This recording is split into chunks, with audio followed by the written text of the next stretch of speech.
Le pasteur Mike Alambai qui traite de mensonges, le propos du pasteur Lifoko du ciel dans sa chanson L'inspiration. C'est vrai que je suis graphiste, designer, dessinateur, illustrateur, coach en design graphique, vous le savez, mais je suis tout de même chrétien. Alors, quand il y a quelque chose qui touche au corps du Christ, ça ne m'empêche pas de donner mon avis, ça ne m'empêche pas de donner aussi mon point de vue à moi. J'ai un grand respect pour ces deux grands serviteurs de Dieu qui nous ont énormément bénis avec leurs chansons, leurs prédications, leurs exhortations, etc.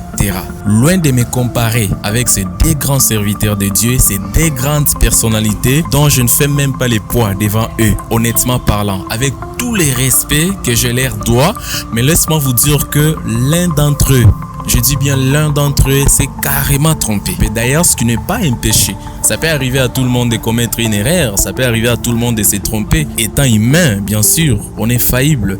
Maintenant, la vraie question reste de savoir qui a raison parmi les deux. Alors, pour tenter de répondre à cette question, je vais utiliser 7 versets bibliques parce que finalement, c'est Dieu qui a toujours raison, pas les hommes. Tout commence avec la chanson du pasteur Lifoko du ciel, la chanson Inspiration que vous connaissez bel et bien. C'est une chanson qui était sortie, je crois, depuis longtemps, mais classée quand même dans son album en 2014. Je vous laisse écouter un tout petit peu. Et le souffle dans l'âme de l'homme, elle est plus forte que les Écritures. Dans cette chanson, le pasteur Lifoko du ciel chante « L'inspiration, c'est le montre de Dieu. Elle vient de la voûte céleste. Elle souffle dans l'âme de l'homme et elle est plus forte que les Écritures. » Et le pasteur Mike Alambai, lui, dans son côté, il traite de cette chanson du mensonge. Alors, je vous laisse d'ailleurs écouter vous-même. Amen. Révélation, papa, révélation. Amen. J'ai beaucoup de respect pour cet homme.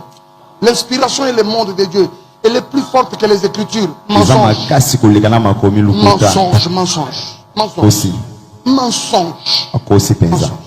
Le pasteur Mike Alambai qui dit « L'inspiration ne peut pas être plus forte que les Écritures. » Et pourtant, le pasteur Lifoko, lui, de son côté, il assume, il accepte. Alors, pour comprendre ces propos, nous devons d'abord comprendre 3 choses. C'est quoi l'inspiration? C'est quoi la parole? Et c'est quoi les Écritures? Parce que je pense que ces problèmes viennent du fait qu'il y a une confusion entre les Écritures et la parole. C'est quoi la parole? Pour ce, j'aurais besoin de lire dans Jean 1:1 où on dit au commencement était la parole était avec Dieu et la parole était Dieu. Et je crois dans les versets 14 on dit et la parole s'est faite chair et elle a habité parmi nous. Donc dans Jean 1:1 et 1:14 on est en train de nous confirmer bel et bien que la parole est Dieu. Et la parole s'est faite chair, elle a habité parmi nous, dont le Seigneur Jésus-Christ était Dieu fait chair. Du coup, la parole, c'est Dieu. Et je vais sauter dans Jean chapitre 6, les versets 63. Là, Jésus-Christ lui-même est en train de dire que la chair n'est rien, mais c'est l'esprit qui vivifie. Et il dit, mes paroles que vous entendez sont esprit et vie. Donc, la parole est esprit et vie. D'ailleurs, la Bible nous dit, Dieu est esprit. Il faut que ceux qui l'adorent en esprit et en vérité. Jusqu'à présent, on est d'accord. La parole égale Dieu, la parole égale vie, la parole égale esprit. Pour clore avec la parole, j'ajouterai ceci. Jésus lui-même, qui le dit toujours dans Jean, le chapitre 14, je crois les versets 6, il dit « Je suis le chemin, la vérité et la vie ». Donc, la parole, le chemin, la vérité, la vie, Jésus, Dieu, c'est une même personne. Les Écritures en elles, c'est une partie de la parole exprimée par les humains. Voilà, les Écritures n'est pas la parole en entier, mais les Écritures, c'est une partie de la parole qui a été exprimée par les hommes. C'est pas moi qui l'ai dit, pour ça, je vais prendre un verset biblique. Toujours dans les livres de Jean, le chapitre 21, verset 25. La Bible dit, si on avait raconté avec tous les détails de ce que Jésus avait fait, le monde entier n'allait même pas contenir autant de livres. C'est-à-dire que on a touché tout simplement le peu de ce que Jésus a fait. Voilà, ndambu kaka bazwa pour aider biso toyeba en fait c'était quoi et quoi. On n'a pas touché en détail. C'est-à-dire il y avait beaucoup de choses qu'on n'a pas mentionnées dans la Bible. Il y a trop de choses qu'on n'a pas mentionnées dans les Écritures et pourtant ça existait.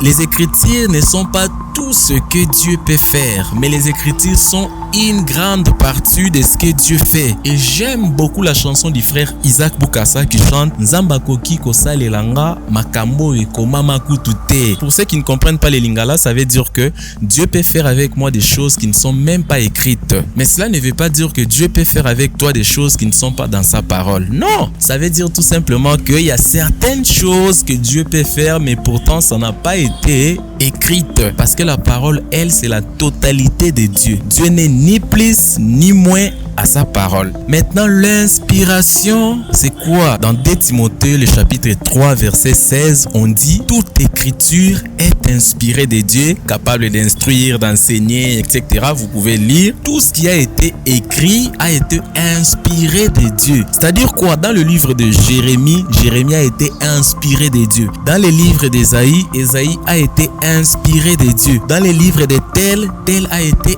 inspiré de Dieu. Les écritures n'existeront pas ni t'était l'inspiration. Donc l'inspiration précède les écritures. Avant que quiconque puisse prendre sa plume pour écrire n'importe quoi, Dieu l'a déjà inspiré.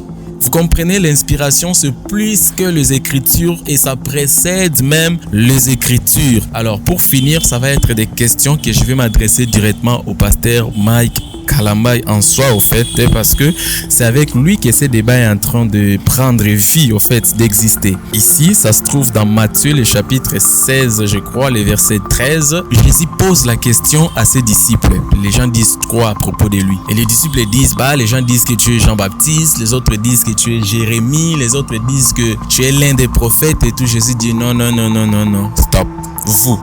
C'est alors que Pierre prend la parole et dit « Tu es le Christ, le Fils du Dieu vivant. Tu es erré, Pierre, car ce ne sont pas la chair et le sang qui t'ont révélé ça, mais c'est mon Père depuis les ciels. Et je te dis, toi tu es Pierre avec P majuscule. » Lisez bien la Bible, observez, toi tu es Pierre. Mais sur cette pierre, P minuscule, je bâtirai mon église et les portes de séjour des morts ne prévaudront point contre elle. Quelle est cette pierre-là? Sur quoi Jésus bâtira son église si ce n'est pas la révélation? Ce ne sont pas la chair et le sang qui t'ont révélé ça, mais c'est mon Père depuis les ciels qui t'a révélé. Et sur cette pierre, la révélation de qui je suis, moi, le Fils de l'homme, je bâtirai mon église. D'autre part, il a dit, vous connaîtrez la vérité vous affranchira. C'est qui la vérité? C'est lui.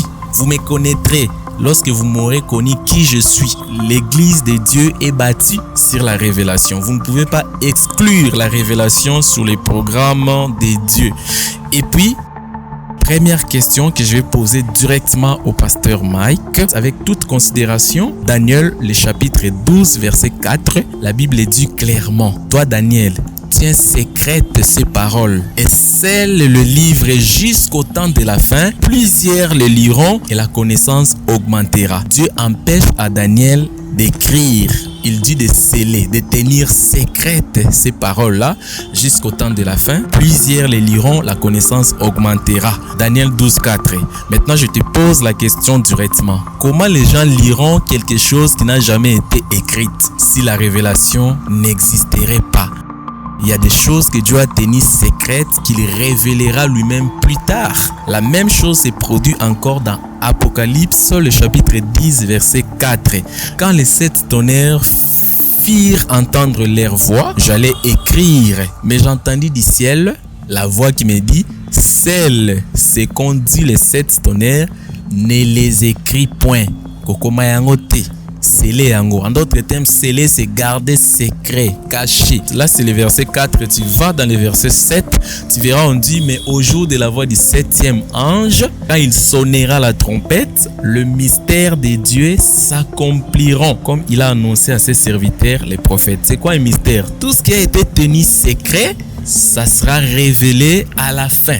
Exactement comme il a dit à Daniel. C'est-à-dire quoi? Daniel a reçu l'inspiration, il pouvait écrire mais il n'a pas écrit.